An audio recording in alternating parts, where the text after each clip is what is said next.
Greetings, my friends. How you doing? Great to have you here. Right at this very moment, Donald Trump has just touched down at Joint Base Andrews, the old Andrews Air Force Base. You know why they call it Joint Base Andrews now, don't you? Because it's more than just the Air Force there.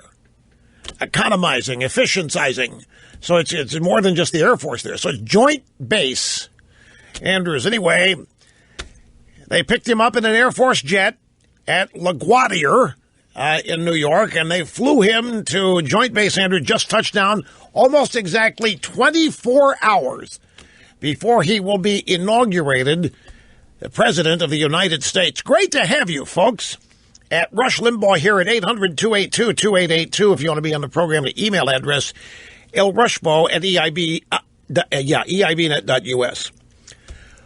Okay, we all know that the Democrat Party is unhinged, and their values are not ours anymore. They are a different breed now. And the same thing for the United States media. An act of utter irresponsibility occurred on CNN last night on Wolf Blitzer's show. An act of total derangement, irresponsibility, and danger. To me, what CNN did last night disqualifies them from discussions of journalism, from giving them serious consideration and credibility. They did a report that, well, let me let you hear it. Brian Todd, reporting on Wolf Blitzer's show, the CNN Room, last night on CNN. A cabinet secretary called the designated presidential successor will not attend the inauguration, ready to step in if something happens. But it won't be a Trump cabinet secretary, since none of them have been confirmed yet. It will be an Obama appointee. By noon Friday, all of Obama's cabinet secretaries are expected to resign. John Kerry, the current Secretary of State, would be the first cabinet secretary in the line of succession, but he's out of office by noon. Donald Trump's pick for Secretary of State, Rex Tillerson, may not be confirmed for another week or two. So who would be Secretary of State on Friday afternoon? According to State Department sources, the job would fall to the highest-ranking non-political official in the department, the Undersecretary for Political Affairs, Tom Shannon. What this report is about, CNN explaining to their audience what would happen, who would become president if somebody assassinated Donald Trump before the inauguration ceremony tomorrow. We prepare for what Reagan called a miracle, the peaceful transition of power that occurs in the United States every 4 or 8 years, depending, is in the real world a miracle. That it happens peacefully, that it happens at all. It's not normal that people with power willingly give it up.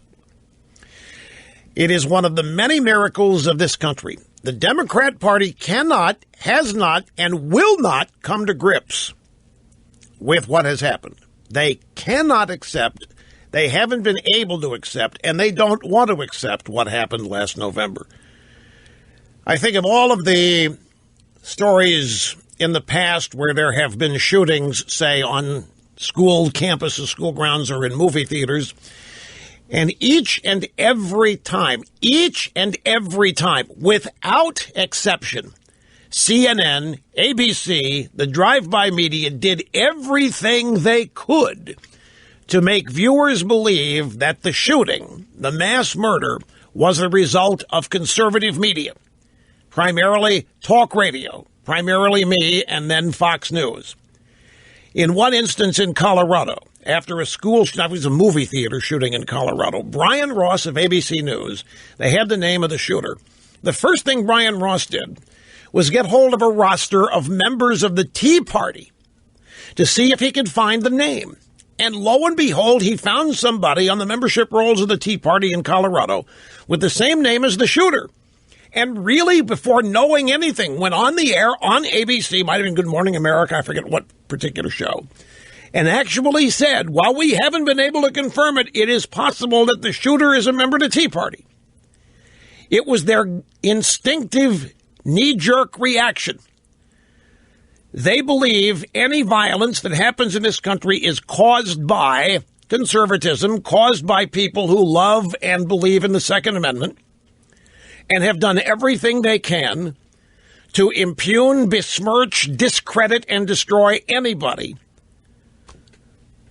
who has leanings toward conservatism and the Second Amendment, gun rights, and so forth and so on. And yet here now is CNN with a story last night. You know how many deranged people are out there. The UK Daily Mail has a story today about a family friend of the Clintons from down here in South Florida who has been arrested for claiming he was going to assassinate Trump. He's 51 years old. Looks like a standard, ordinary, normal person. Doesn't look like some deranged lunatic, but obviously is. A close family friend of the Clintons arrested for claiming that he was going to assassinate Trump. We have heard stories. The media is eagerly and with great support telling us of all the protests that are going to occur tomorrow. And we are being led to believe that they are massive, that there are many more protesters that are going to show up than there will be people supporting Trump's inauguration. We are told that the Democrats, now up to number 66 of them in the House, are not going to attend in a form of protest. What it is a bunch of childish immaturity. At best, that's what these Democrats are engaging in. The drive-by media is doing everything it can to incite unrest, to incite lack of acceptance, to promote whatever unhinged and deranged feelings there are out there. The drive-by media is sympathetic to them and could be even said to be promoting them. And now we have on CNN a story last night, assassinating Trump could keep the Obama administration in power.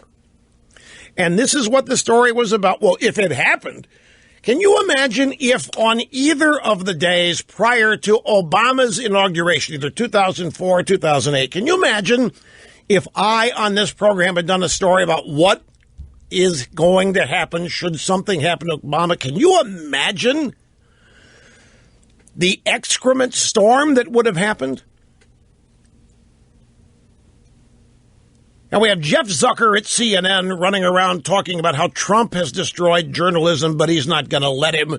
And journalists are getting introspective. I have a couple of really, really fascinating stories today. One of them is a two-parter that I found on one of my tech blogs, a New York University journalism professor with advice for today's journalists on how to deal with Trump. I guess Obama yesterday telling them to not be sycophants and instead be skeptics wasn't enough. Was that not a laugh, by the way? Barack Obama telling his state-controlled media, no, you know what? You're not supposed to be sycophants. You are supposed to be skeptics. Are you kidding me? He had a room full of sycophants. He had a room full of people who, if it kept on, would die of anal poisoning. They were so far up and gone. And Obama's telling them, now you got to stop being this way. you got to become skeptics now. Obama with the illusion that they never were sycophants.